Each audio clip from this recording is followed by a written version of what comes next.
Hello friends, welcome relax மேடை. பன்னீர் குருமா எப்படி செய்கிறதுன்றதை பார்த்தோம். பூரிக்கிழங்கு குருமா எப்படி செய்கிறதுன்றதை பார்ப்போம். உருளைக்கிழங்கு 1/4 கிலோ, பெரிய வெங்காயம் 2 பெரியது நீல வாக்கில் வெட்டி வச்சுக்கிறணும். பச்சை மிளகாய் 5, தக்காளி 1 பெரியது, கடலைப்பருப்பு 2 ஸ்பூன், வெள்ளைப்பூண்டு 4 பல், இஞ்சி ஒரு சிறு துண்டு, தோல் நீக்கி வச்சுக்கிறணும். தோல் நீக்கி நறுக்கி வச்சுக்கிறணும். இஞ்சி யூஸ் பண்ணணும்னால கழுவிட்டு தோலை நீக்கிட்டு தான் யூஸ் பண்ணணும். பொரிகடலை 50 கிராம் மாவாக அரைத்து வைத்துக்கிறணும். நல்லா நைஸாக அரைச்சி வச்சுக்கிறணும். கடுகு உளுந்து 1/2 ஸ்பூன், மஞ்சள் தூள் 1 ஸ்பூன், எண்ணெய் 3 ஸ்பூன், உப்பு தேவைக்கேற்ப. செய்முறை: முதலில் உருளைக்கிழங்கை வேக வைத்து தோலை உரித்து வைத்து கொள்ள வேண்டும்.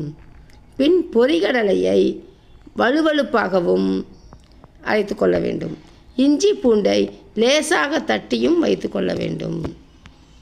பின் வாணலியில் எண்ணெய் ஊற்றி எண்ணெய் காய்ந்ததும் கடுகு உளுந்து, கடலைப்பருப்பு, நீளவாக்கில் வெட்டிய வெங்காயம், சிறிதாக நறுக்கிய தக்காளி, பச்சை மிளகாய், உப்பு, இஞ்சி பூண்டு விழுது போட்டு நன்கு சிவந்து மசிந்தவுடன் தேவையான அளவு தண்ணீர் ஊற்றி அதில் மஞ்சள் தூளை போட்டு பின் பொரிகடலை மாவை சிறிது சிறிதாக போட்டு கட்டிப்படாமல் கிளறி 5 நிமிடம் கழித்து இறக்க வேண்டும்.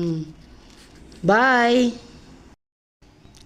ஹலோ ஃப்ரெண்ட்ஸ், வெல்கம் ரிலாக்ஸ் மேடை. பன்னீர் குருமா எப்படி செய்கிறதுன்றதை பார்த்தோம்.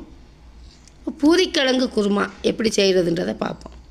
உருளைக்கிழங்கு 1/4 கிலோ, பெரிய வெங்காயம் 2 பெரியது நீல வாக்கில் வெட்டி வச்சுக்கிறணும். பச்சை மிளகாய் 5, தக்காளி 1 பெரியது, கடலைப்பருப்பு 2 ஸ்பூன், வெள்ளைப்பூண்டு 4 பல், இஞ்சி ஒரு சிறு துண்டு, தோல் நீக்கி வச்சுக்கிறணும். தோல் நீக்கி நறுக்கி வச்சுக்கிறணும். இஞ்சி யூஸ் பண்ணணும்னால கழுவிட்டு தோலை நீக்கிட்டு தான் யூஸ் பண்ணணும். பொரிகடலை 50 கிராம் மாவாக அரைத்து வைத்துக்கிறணும். நல்லா நைஸாக அரைச்சி வச்சுக்கிறணும். கடுகு உளுந்து 1/2 ஸ்பூன், மஞ்சள் தூள் 1 ஸ்பூன், எண்ணெய் 3 ஸ்பூன், உப்பு தேவைக்கேற்ப. செய்முறை: முதலில் உருளைக்கிழங்கை வேக வைத்து தோலை உரித்து வைத்து கொள்ள வேண்டும். பின் பொரிகடலையை வழுவழுப்பாகவும் அரைத்து கொள்ள வேண்டும். இஞ்சி பூண்டை லேசாக தட்டியும் வைத்து கொள்ள வேண்டும்.